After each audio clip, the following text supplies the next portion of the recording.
Welcome everybody, I'd like to stand for pledge. I pledge allegiance to the flag of the United States of America and to the republic for which it stands, one nation, under God, indivisible, with liberty and justice for all. Thank you. Motion to approve the minutes of the September 8th, 2022 regular board meeting and the September 29th, 22 special board meeting. I'll make a motion to approve both the minutes for the regular board meeting and the special board meeting. Is there a second? Been moved and supported that we approve the minutes of the September 8th, 2022 regular board meeting and the September 29th, 2022 special board meeting. Any discussion? All in favor? Aye. Opposed? Being none carried. Due to circumstances, we do not have a treasurer's report, so we'll move on. The Planning Commission, regular minutes, any comments?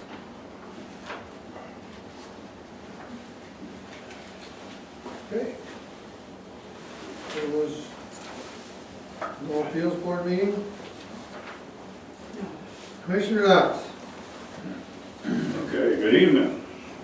We had our meeting on the 27th of September, which was the fourth Tuesday, which is unusual. Medical care, we are not going to be allocating millage for the bond that was voted on. They're not going to be ready for it in time, so that project, they're going to have to, similar to what's happened with MAPS with their bond issue, that they have to reshuffle because of the increased cost and the time of getting things. And it's just, we're not going to be allocating it this year. Be looking forward to it for next year. Rachel Nelson, the county treasurer, came before us, and they had their tax reverted auction. There's 15 parcels were sold at that. 10 of those parcels were vacant. 2 of them were homesteads. And as Russ Pomeroy did, they reach out and try to do everything they can to try to make sure that that doesn't have to go through the foreclosure process. But the things have changed, obviously, with that law in recent years, and there's only so many things she can do now as a treasurer. We updated the address ordinance for the first time since 1985, so that's done. We also allocated just shy of $40,000 for Networks Northwest to update our county master plan. We had to update the dial-a-ride contract that we have because Mr. Strevey has moved, he's retired, and Ms. Steck is in, and that was due to a signature on that document. It's a minor thing, but it's one of those things we had to do. We also agreed unanimously as a board to support a no-foe grant application for $530,000 for the rail relocation, and it's a 20% match. And you folks have heard me talk about that in the past. It's taking and running around the south side of Manistee Lake to service the industry on the west side of Manistee Lake, so they wouldn't have to go all the way around through the marsh, across the swing bridge, the trestle bridge, by Insta Launch. And it's a planning grant, so we'd actually finally hopefully get to a final decision. We were talking about a possibility of a bridge. It's cost prohibitive, it's $75 million plus. That will not happen because of that cost.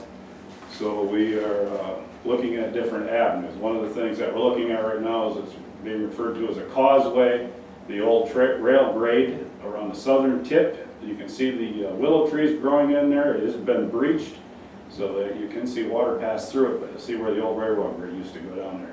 That was Yellow Road. Well, yeah, according to the guy I talked to, a historian down in Freesdale, he said that's the old rail grade from 1880. But it might have been a rail grade and then turned to a road. He must be an old guy. Well, he's a historian.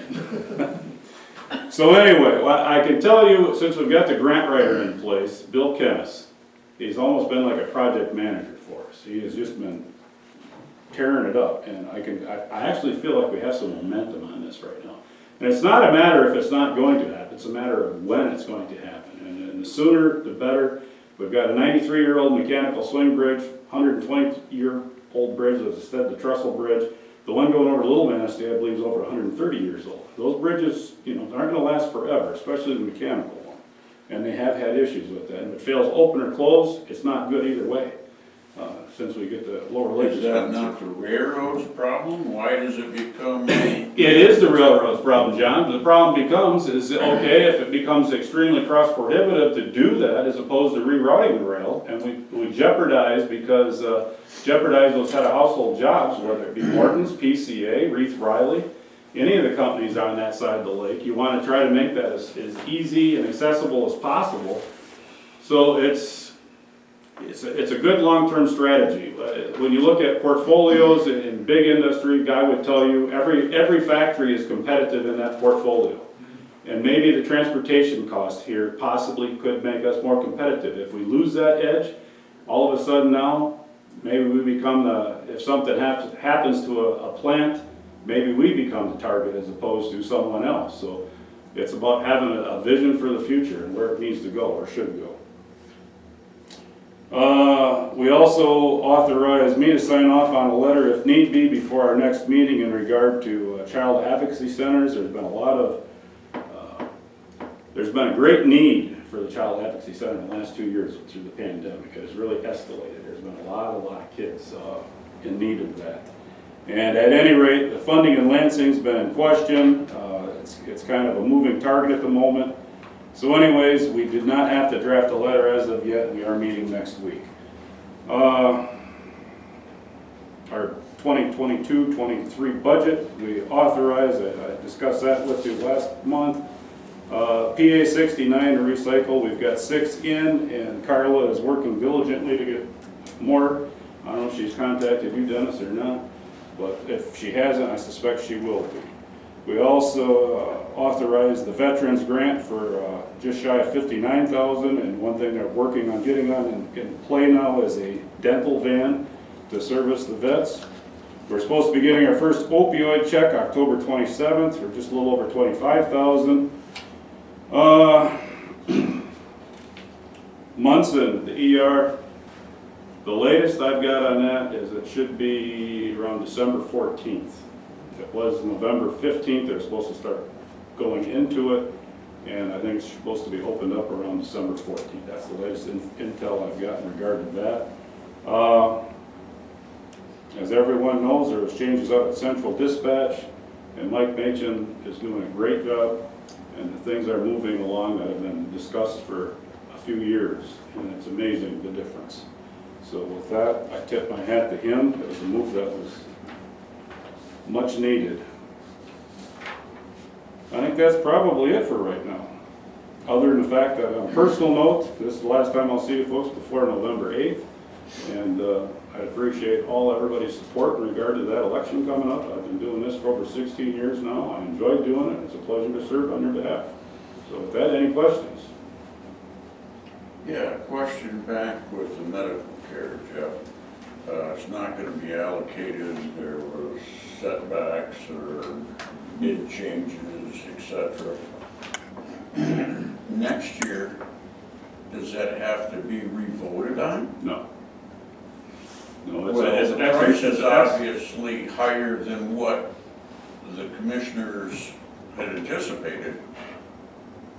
The project, when the bids actually came in, they came in much higher than what was forecasted by the engineering firm, which. Right, okay. So they are reviewing all of the specs to try to lower that cost to make it manageable. And again,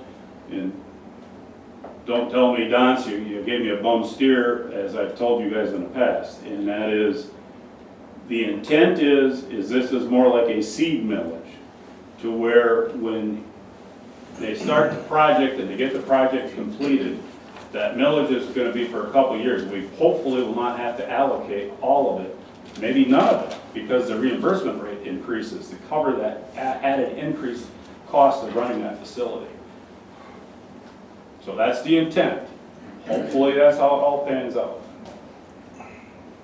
Okay, I guess I'm just thinking that the citizens all voted on a project, and now the project is. Well, the project, yeah, but there's obviously things within that scope of that project you can re-gauge, and maybe you're going to get a thinner metal sink as opposed to a thicker one. Just who knows? Yeah. There's a lot of things you can do. You know, being a builder yourself, you know where you can skim on certain things, and certain places you can't. Just like Maps has the same thing going on with their village and things. Their project, the scope of their project has changed as well. Due to cost, availability. The intent of what's going on is still there, it's just, they gotta reshuffle it. Yeah. Anything else, anyone? And No, go. I need to apologize because I skipped over anyone with anything to bring before the board at this time. If not, we'll carry on. Karen is ill this evening. She sent a written report that I will pass on to you. There was one new complaint and one ongoing. There are 5 zoning permits issued and 15 requests for construction permits. House Bill 4722 was on the House's agenda September 28th, and this is referencing the short-term rentals. They did not vote on the bill. According to Mary Riley from MSU, an MSU educator, the vote is expected during the upcoming lane dex session. So, in other words, they still haven't touched it, and lately there's some apprehension there. So, Little Rascals Cat Sanctuary has purchased a property located at 798 Parkdale Avenue, which is out here just past the old school, across from Parkdale Auto, for their cat sanctuary. And Karen has spoken with the project manager working on the Big B Coffee project. The building is connected to sewer and water, and they are anticipating opening prior to Thanksgiving. And that's her report. Joe Circa called me earlier, just before the meeting. He had a medical emergency, so he won't be here. But we do have our liquor inspector. The most important. Yeah. No new issues, everything's in compliance. Okay, thank you, Rick. Township update, the thing that I have is, people are, I guess, according to this morning's paper, people are getting used to the roundabout slowly. Use caution. There is more lighting coming, more signage coming. That seems to be the hot topic. It's that time of the year when people want to burn their leaves and things, call for burn permits. There are magnets here, or there's bulletin out on the bulletin board. Is there one on these boards here? I don't remember if there's one here or not. At any rate, they're all issued through the DNR, so be sure to call for burn permits. Check your smoke alarm batteries. It's that time of year. Anything else along the township lines? If not, we'll move on to the Manistee Conservation District. Audrey Benninga, is that correct? Yes, that is correct. Okay, and Renee Mellis. So I was here this past summer and we had a discussion about the Japanese knotweed on Veterans Drive and some other projects that the Invasive Species Network, Northwest Michigan Invasive Species Network, is working on. And some of those questions I didn't necessarily have the information to answer for you. So I talked to Audrey right after that meeting, and she was able to come after. Are you guys finished now? Yeah. Yeah. So she's here tonight to give you an update as to what they did this year, what some of your questions and concerns were about the treatments and maybe expectation discussions. And she has all the information. But yeah, Audrey is our coordinator, and her and I were just meeting on grants for next year, which cover Manistee County, and the Conservation District will be working with them to provide match. And so this is Audrey, and she covers us for invasive species. Hi. I'm going to grab these for you guys. I brought some quick handouts for you that might be helpful for some background here. Pass them down here. in there. I am the coordinator of the Invasive Species Network. If you guys aren't familiar with us, we're a cooperative invasive species management area, which is a SISMA. And we cover 4 counties, Manistee, Benton, Leelanau, and Grand Traverse, and we're based out of Grand Traverse County. And so we do a lot of work with in high priority invasive species on public and private lands. And so I just started in my position last year. So if you've worked with us before, you probably worked with our previous coordinator, Katie. But I've taken over for her. So quick background on knotweed, it's also commonly called Michigan bamboo. It grows really quickly, can get up to 10 to 12 feet tall. A lot of people, it was an ornamental, and a lot of people planted it to be a windbreak or a road break or a property line, and it does really well doing that. It takes over the area really quickly. Unfortunately, it's very difficult to treat. This plant was originally found in the volcanic regions of Japan, and so it was actually evolutionarily wise designed so that when the volcanoes exploded, the lava would come down, burn off the top of the plant, and then once all of that hardened, it could break back through all of that hardened lava. So knotweed has roots that can go 15 to 30 feet down. It's incredibly difficult to treat. Usually when we start working with a landowner, we say about 5 to 7 years to get it to a easily manageable level. Sometimes that means eradication, and sometimes that means there's still little ones coming back up. For Veterans Oak Grove Drive, that was started in 2016. That was the first year that had been treated. And so you can see I've got the before and after pictures here. Let's see, this one on the front, these are looking about the same angle. So this is from 2016 before treatment had taken place. You can see there's a little tree growing in there. It's a black locust tree. That's actually the bigger tree that's growing on the bottom picture there. So there's been a lot of work that we've been doing. But Renee said that you might have had some questions specifically about the treatments that we have been doing. So I'm here to answer any questions that you guys have about it. Well, I think one of the board members was concerned because, and correct me if I'm incorrect, but I thought that they saw the treatment, the early treatment, and the vegetation had died. Well, then in the following years it had come back up. Right. And I think the question was, is this an ongoing treatment? Yes, so those root systems that are super extensive, that's what we're battling. We've got to basically exhaust all of the nutrients in that root system. So it is a constant thing. Any invasive species treatment is going to be more than 1 year. Unfortunately, knotweed is one of our longer species that we spend treating, especially if there's any kind of disturbance. It can kind of encourage knotweed to grow even stronger. So it can be really difficult to treat, especially in right-of-ways where there is that disturbance happening. Whether it's erosion or heavy machinery coming through, anything like that, can make it pretty difficult. But, there has been a lot of progress considering what it used to look like. That whole road just used to be completely knotweed, and so there's been a lot of progress, and so it's just mostly whittling down those reserves that plant has. Is that one of the heaviest concentrations of the knotweed in the county?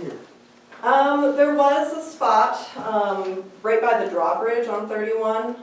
It was jointly owned by MDOT and the railroad, and that was also pretty heavy, probably a little bit less than this one, but we've been working with MDOT and the railroad. That's been treated for a couple of years and it's looking a lot better now.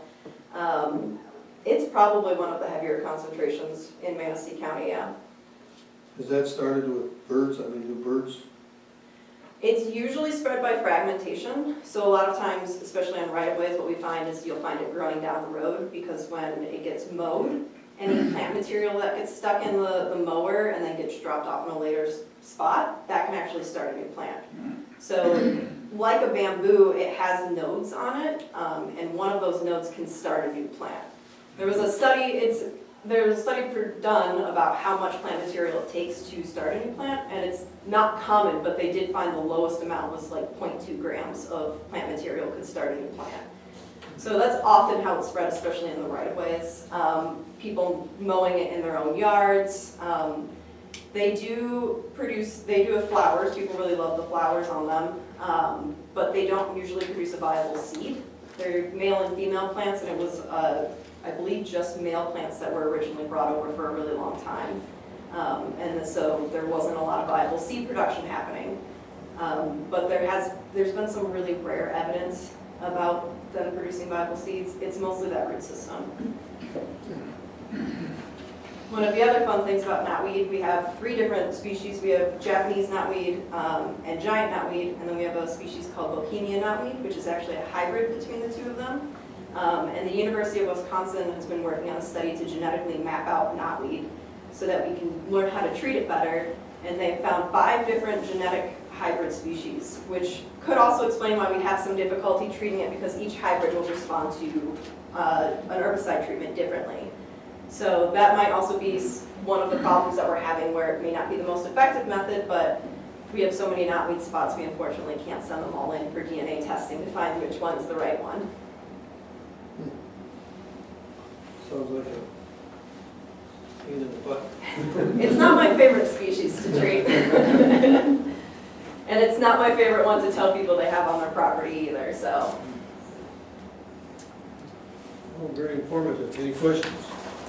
Just a comment, on the north end of Mount Carmel Cemetery, or the south end of, I'm gonna say maps, the hill, I don't know how far the high school property goes up the hill.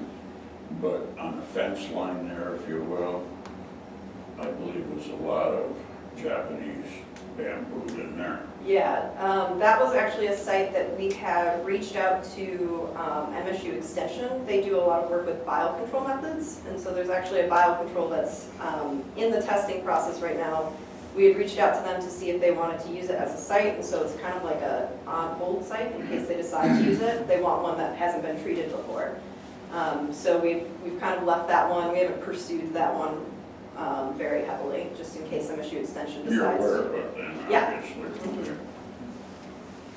A couple of years ago, we went to the road commission, because they're having problems with, ISN was having a problem with getting permitting done, and because of the effects of the knotweed on the roads, because it can tear up a road, it can, grow through cement, as you stated, growing through volcanic rock.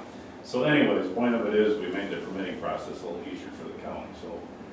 And as you can see down in Filer Township, by Hamlin, or not Hamlin, Canfield, they treated that last year, and they actually got a pretty good kill on that one.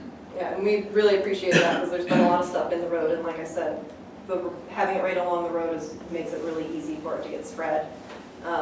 We actually have pictures on our server of it growing through people's foundations, like you can go into their basement and it's just growing in their basement. We had somebody contact us last year because it was growing into their garage through a crack in the cement. So it can be persistent. We have people who have it on their septic tanks, and we're like, you should really get that off your septic tank. So it's a persistent invasive species, and it is a long-term. Especially with this one, we say 5 to 7 years for our landowners for treatment. But, even in the first year, that stuff was so dense, we weren't even able to get one full treatment in. Because you kind of have to it's a solid stand, you can't even move through that. So you kind of have to battle your way in. So, it's probably going to be a little bit longer just because it took us a year and a half to get a full treatment in. Okay. Could you identify what chemical or chemicals that you're using in Manistee County? Yeah, so we're actually using a few different mixtures. So in the springtime, which is June, is usually when we do our first round of knotweed treatments. We use a chemical, the common name is Milestone. The active ingredient is aminopryalad, and it's commonly used as an agricultural pesticide. But it actually reacts with an enzyme that's specific to plants. So you don't even have to mix it very, very strong. You can see I handed out a list of different treatment methods for knotweed. This was actually just put together by a bunch of the SISMAs around the state and the state of Michigan and MSU Extension. So this is kind of our knotweed options for doing different sprays. So Milestone is on there. And when we move into August, we tend to do one of two methods. In August, we do a mixture of clear cast, which is the active ingredient of Mazamox, and aquatic safe glyphosate. We mix those two together and we can do treatment that way, or we will do a heavier concentration of a glyphosate. We just started doing that heavier concentration of a glyphosate probably 2019, maybe 2020, and we've started seeing some pretty good results with it.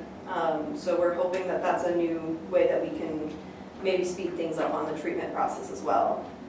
But these list different ways from around the state that they're treating it. We don't use the imazapirs up here. It's a preference of us. It stays in the soil longer, it doesn't break down quickly, and it can actually like translocate through the soil, so it can affect other plants and trees growing around the area. So a lot of times if you're spraying in a heavier concentration, you'll often just get brown spots where you've been spraying. And we didn't really want that. The city of Manistee asked us to keep the trees on Veterans alive. So we don't use it anywhere, but we specifically wouldn't use it there just because we are trying to keep those trees alive and healthy, so. Well, do I understand this correctly, that you have to inject per stem? So if you're doing an injection, there's a little needle kit you can get, and you can inject straight into the stem. They have a hollow stem like a bamboo. So you put that in, and it will put the herbicide straight down into the cane, and it gets taken in by the root system. We don't do that in properties like this. Holy smokes. It's usually when you've got like maybe 15 or less canes will do that, especially if you're in a sensitive area like a wetland, or you've got an endangered or a sensitive species growing there. We definitely use that one where it's appropriate. Wow. Very informative. Any other questions? If not, thank you ladies very much. Thank you.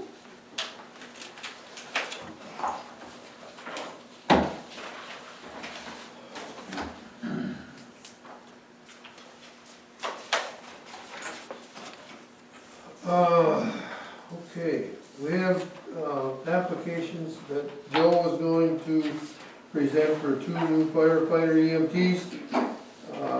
The first one being Nicholas Hawkins and the other one being Ralph Carroll III. I met both of these people. They seem to be sincere and anxious to lend us a hand, and we can certainly use a hand. They have filled out their application, or their employment packets, is that correct? Yes, they're complete. Okay. And as I suggested, Joe is gone for a medical emergency and unable, so I would like to entertain a motion for Nicholas Hawkins to be accepted into the Manistee Township Fire Department as a probationary fire person. I'd make that motion to accept Nicholas Hawkins into the Township Fire Department. Is there a second?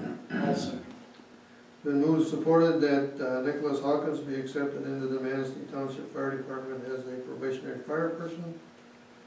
Any discussion? Roll call. No, just a vote. All in favor? Aye. Aye. Opposed? Being none carried. The other application is for Ralph Carroll III, whom I believe would be an asset for us. I'll entertain a motion to accept Ralph Carroll III as probationary fireman.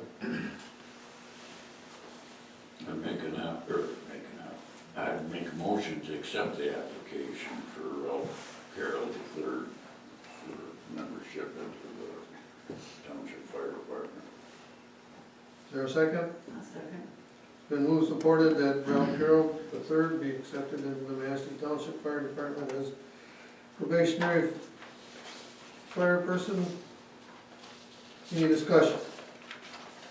All in favor? Aye. Aye. Opposed? Being none carried. Thank you very much. Snowplow bids. Imagine that, snowplow bids. Man, I've known one of them. Now you can read them all. Had corn snow today, didn't it? Pardon me? Corn snow today. Yeah. What's corn snow? Little Snowballs. rounds, snowballs. Mason County got a large amount of Hale? Did they?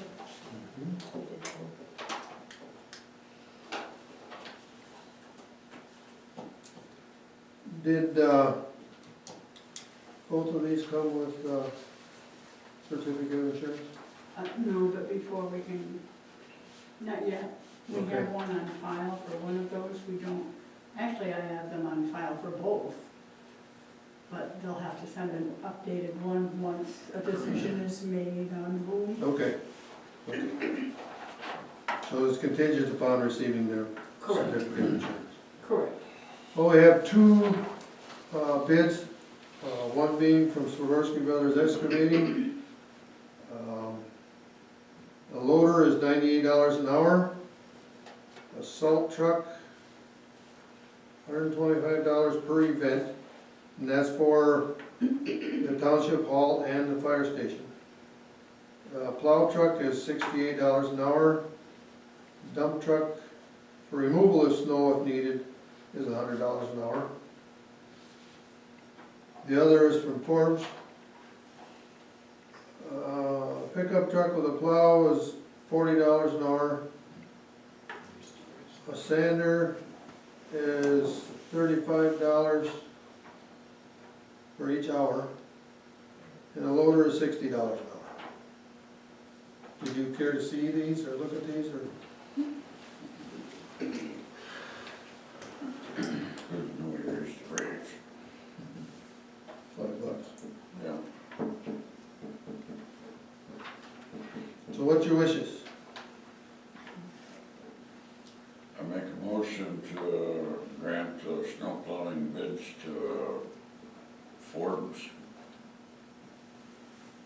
there a second? I second. It's been moved, supported that Forbes Vet Sanitation and Excavation be granted the snowplow bid as presented. Any discussion? All in favor? Aye. Opposed? Being none, carried. As you all know, we have an election coming up, and I cannot emphasize to you how hard the clerk and her staff have worked to get these absent ballots out. That being said, would you please give a report on how many absent ballots you have sent out and why there was a delay?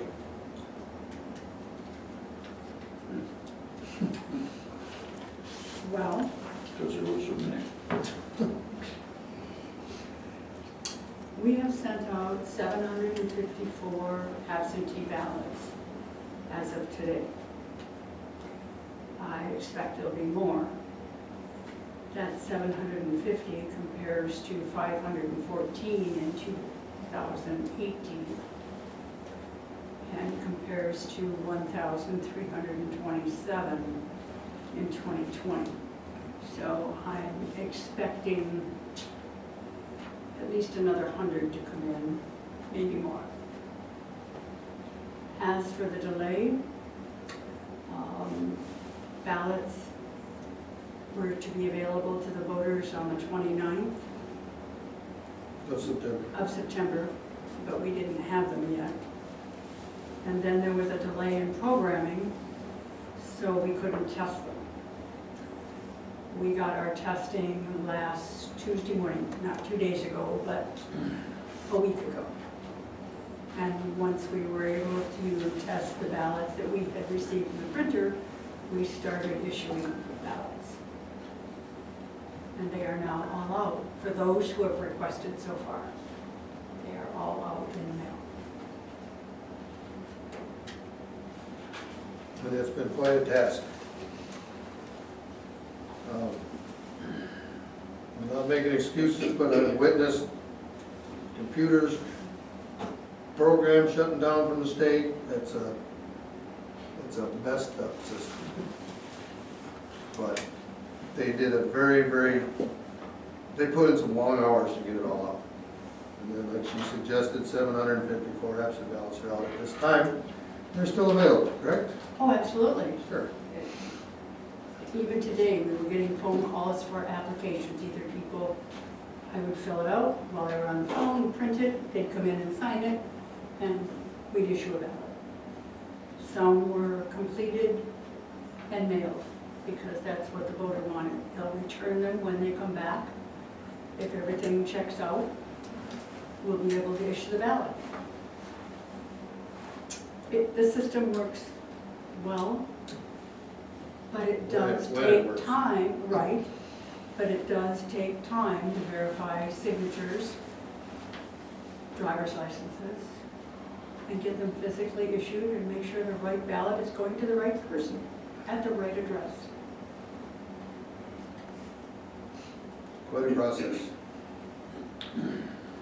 Okay, any further comments on that, or questions from anybody in the audience? Jessica? I have a question. You said there was a computer problem with the state? Yeah, well, they have, well, you explain it if you would, please. Not with their programming. The way it's designed is, and it's typical of many softwares today, even the accounting software that I use. If you walk away from your screen or it thinks you're inactive for, say, 5 minutes, your system shuts down. So when your system shuts down, maybe you got up to wait, maybe you came through the door and I was sitting here working on a ballot or a customer in the program, and you come through the door and you want an application. So I come and talk to you, and if it took 6 minutes for me to come back to my desk, I've been automatically logged out. So before I can work again, I need to re-log in. And every time that happens, and it happens a lot when we have interruptions with phone calls or people coming through the door, the system shuts down and in we go. The other issue we run into is it's sometimes slow when there's, at certain times of the day, because there's so many clerks working in the system. It's better than what it used to be. I will grant them that. I guess I misspoke when I said. So it could be a staffing issue. You don't have enough people to process them quickly. Because the reason I'm asking the question, I checked, I've been monitoring the number of ballots that were received by the various townships in the county, how many went out, and how many returned, and so on. And this township was remarkably slower than all the other townships. It was real slow coming back. And I was just wondering the reason for that. Coming But back you or explained that. being issued to the voter? Well, the flow of voters going, absentee ballots going out and being returned, you can monitor that because it's a public record. Well, we don't have any control on when people return the ballots. No, you don't. But processing and getting them in the mail is, yeah. And you've explained, you're by yourself processing. No, it's not by No, yourself. I'm not by myself. There's up to 5 people here working on this thing, trying to get it out the door. Okay. However, okay, with those 5 people, there's only so many people that can work in the computer at the same time. And for that, there's only 2 of us. Because each ballot has to be entered into the computer and go through the whole process itself. That's verifying the signature, verifying the birth date, verifying the address. And then that person can get a ballot number. And in our case, we have 3 ballots. Right. So we have to make sure they get the right ballot. And then it can go in an envelope, and another envelope, and get a stamp put on it and go out. So the people, we do have other people that come and help. They put stamps on envelopes for us. The ballots have to be folded before they can go in the secrecy sleeve. The instruction has to be packed in there. And that secrecy sleeve with those extra instructions has to be put in the green envelope that has the right label on it to get it to the right voter. All of that takes time. Of course. But that's the same issues that all the townships face. What You just know, 3 described. precincts. Yeah, that's okay. All the ballots have gone out now? They've Yes. been applied for? Yes. that have been applied for, that is correct. Right. Am I right when I say that you usually send them all out at the same time because you get them done and send them out? We used to, we don't anymore. Now, when we get a batch done, we send them out. We start with the militaries and get the military out. Then we look for any people that are out of state, out of town, out of country. Those go, and then we start down through the office.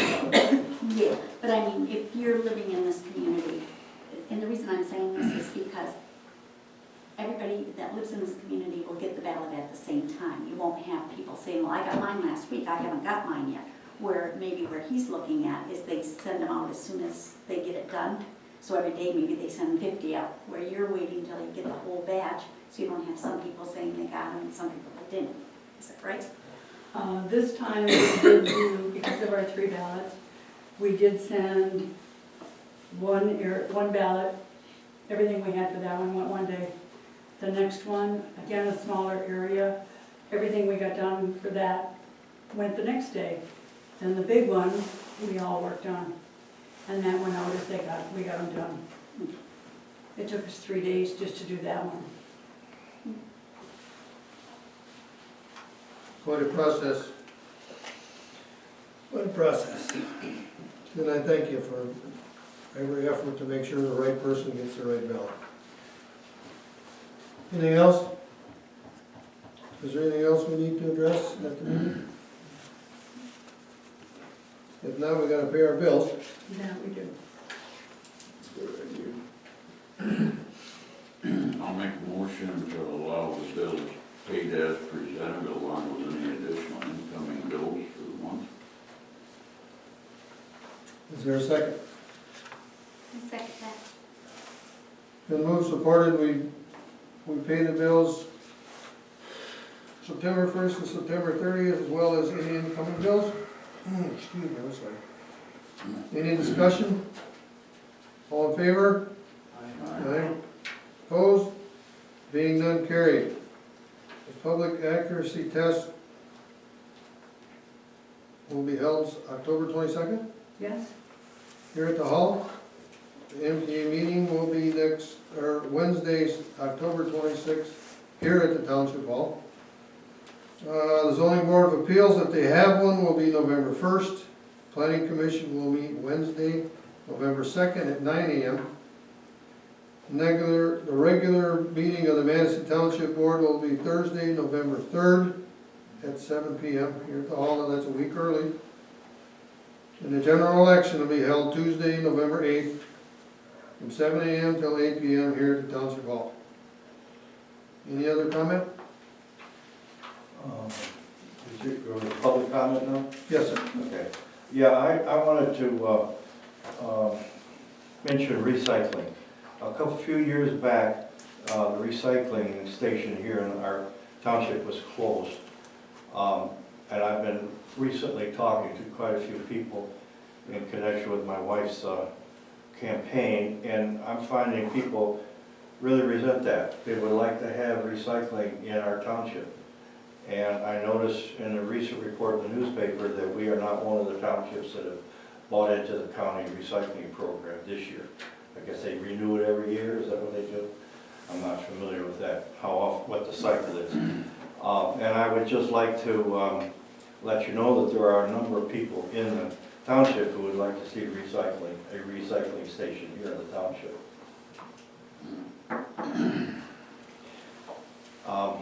On another matter, I noticed in the paper, there was a lengthy article this week about the railroad relocation. And in the course of that article, they mentioned all of the support that they had, various companies and entities and so on. They didn't say anything about Manistee Township. Surely we're in support of that, aren't we? We've never addressed it. I think it was all corporations that was involved in that. It was organizations and The state. corporations, yeah, it's been discussed at the level, and I've spoken several times at this township board meeting. I also spoke to Phil Vadabunker, Supervisor Astronic, and I've yet to find anybody who's not in favor of it, and it's just a matter of asking for a I letter. was at the initial meetings of it, and And then it died for Years. years, now it's resurfaced again. And then two, with the railroad, is there been any, our township will presumably benefit in getting new land that could be open for redevelopment, is that correct? No. We wouldn't get any land in this township? Oh, okay. The only thing we may get is, if, and this is a pipe dream as well, if we get, if the railroad grade is abandoned, it may provide for a trail system through the township. Correct.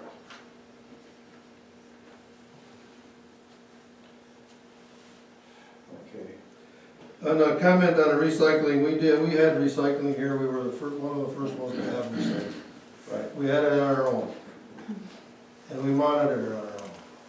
And we picked up more trash than our garbage people do. And we had truck toppers, we had shower stalls, we had anything, fish cuts, anything you can imagine. Dishwashers, Coaches. yes. Yeah, I'm And it aware, cost us a tremendous amount of money. yeah, I'm aware of the issue, but, the issue's involved, but I think, that action was taken without asking the community anything about it, you know.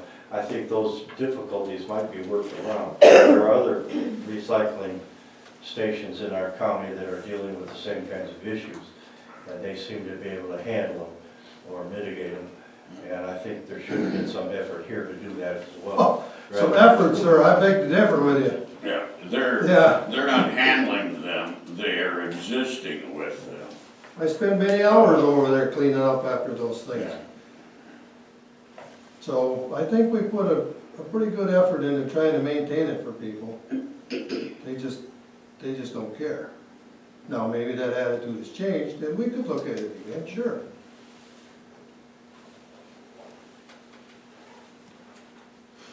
Anything else? When we have public comment from the audience, we would normally get the name of the person that's doing speaking. Oh, Gary Madden. yeah. Oh, okay, I'm sorry. I didn't identify you as Mr. Madden, I'm sorry. Anything else? Motion's in order. Make a motion to adjourn. Then move supported, we adjourn, all in favor? Aye. Opposed? Being none, carried. Thank you very much for your time.